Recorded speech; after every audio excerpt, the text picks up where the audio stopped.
ఏదైనా ప్రభుత్వం మంచి ఉద్దేశంతో ఏదైనా పని చేయదలుచుకుంటే తప్పకుండా ఆలోచన చేయవలసింది.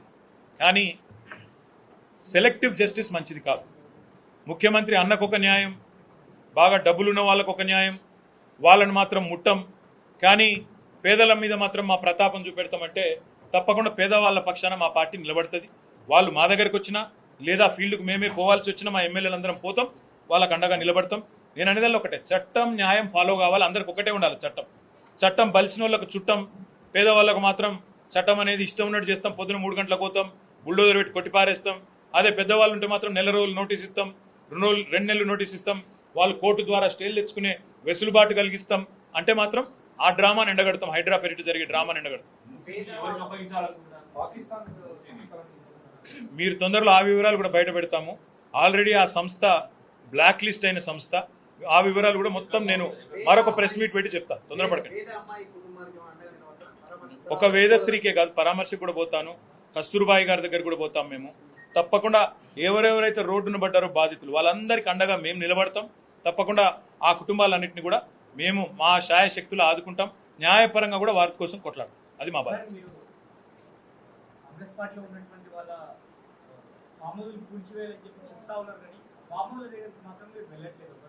టైం ఉంది కదా బ్రదర్, ఇంకా పొద్దుంది, పొలం తొందర చూద్దాం. ఇప్పుడు 4 ఏళ్ళు ఉంది ఇంకా ప్రభుత్వానికి. చీఫ్ జస్టిస్ ఆఫ్ తెలంగాణకు కూడా మేము తప్పకుండా రిక్వెస్ట్ చేస్తాము. ఎందుకంటే సహజ న్యాయ సూత్రాలు అందరికి ఒకటే తిరిగి ఉండాలి, చట్టం అనేది అందరికి ఒకటే తిరిగి ఉండాలి. ముఖ్యమంత్రి అన్నకు ఒక చట్టం, గరీబ్ గాళ్ళకు ఇంకో చట్టం అంటూ ఉండదు కదా. కాబట్టి తప్పకుండా అది ఆలోచన చేయాలి. మూడోది, మీరు అన్నారు కాంగ్రెస్ వాళ్ళ ఇండ్ల మీదకి పోతారా అని. సందర్భం వస్తే కాంగ్రెస్ వాళ్ళ ఇండ్ల మీదకి పోతాం, మంత్రుల దగ్గరికి పోతాం, మంత్రుల ఫామ్ హౌస్లను మంచి వీడియోలు తీసి మీకు కూడా అందజేస్తాం. తప్పకుండా అన్ని బయట పెడతాం, అందులో ఏం ఇబ్బంది లేదు.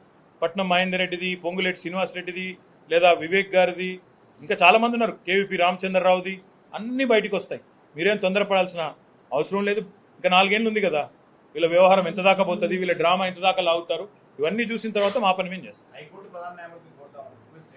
హైకోర్టు ప్రధాన న్యాయమూర్తి గారిని మేము కోరేది ఒకటే,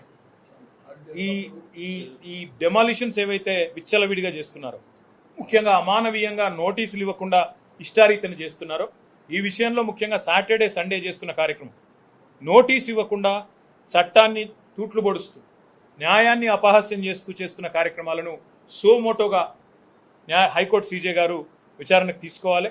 వీళ్ళ తరపున అవసరమైతే మేము పిటిషన్ కూడా వేస్తాం. సోమోటోగా వారు తీసుకోకపోతే ఒక పిటిషన్ కూడా మేము వేస్తాము. తప్పకుండా వారు స్పందించాలని చెప్పి కూడా మేము కోరుతాం. అనుమతిచ్చిన అధికారులను కట్టిన బిల్డర్లను చర్య తీసుకుంటే వాళ్ళ మీద తీసుకోవాలా. అమాయకంగా కొన్న బిల్డర్లు, అమాయకంగా కొన్న కొనుగోలుదారులు, మధ్యతరగతి ప్రజలు పైసా కూడబట్టి నిన్న చూస్తే ఒక దాదాపు 40-50 ఏళ్ళుండే మగవాళ్ళు ఏడుస్తున్నారు, చిన్నపిల్లలు ఏడుస్తున్నారు. హృదయ విదారకంగా ఉన్నాయి ఆ దృశ్యాలు. అందుకే నేను అనేది, ప్రభుత్వానికి మానవీయత ఉండాలి, మానవీయ కోణం ఉండాలి. మా ప్రభుత్వం ఉన్నప్పుడు మా దగ్గర కూడా వచ్చినాయి రిపోర్ట్. కిర్లోస్కర్ కమిటీ ప్రకారం 28,000 కబ్జాలు ఉన్నాయి. వోయంట్స్ అనే కమిటీ కన్సల్టింగ్ ప్రకారం, కంపెనీ రిపోర్ట్ ప్రకారం 30,000 ఉన్నాయన్నారు. మేము ఆలోచించింది ఏంటంటే, ఎక్కడెక్కడైతే బాటిల్ నెక్స్ ఉన్నాయో వాటిని కొట్టాలనుకున్నాం, కొట్టాం. నేను ఇంకొక రోజు మీకు కావాలంటే వివరంగా మా ప్రభుత్వంలో చెరువుల పరిరక్షణకు మేము తీసుకున్న కార్యక్రమాలు, ఎట్లా మేము కబ్జాలు లేకుండా నిరోధించగలిగినాం, ఎట్లా ఎస్టీపీలు కట్టాము, చెరువులను ఎట్లా సుందరీకరించాము.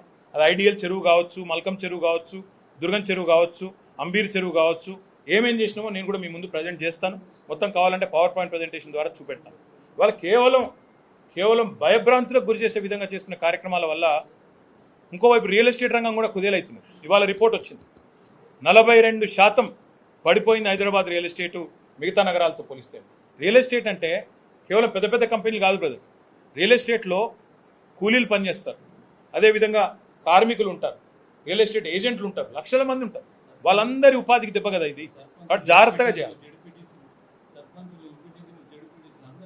చాలా మంది ఉన్నారు అట్లా, చాలా మంది రియల్ ఎస్టేట్ రంగం మీద, నిర్మాణ రంగం మీద ఆధారపడ్డ వాళ్ళు, బిల్డర్లు బాగా బలిసిన వాళ్ళే కాదు, లక్షల మంది కార్మికులు, కూలీలు ఉంటారు.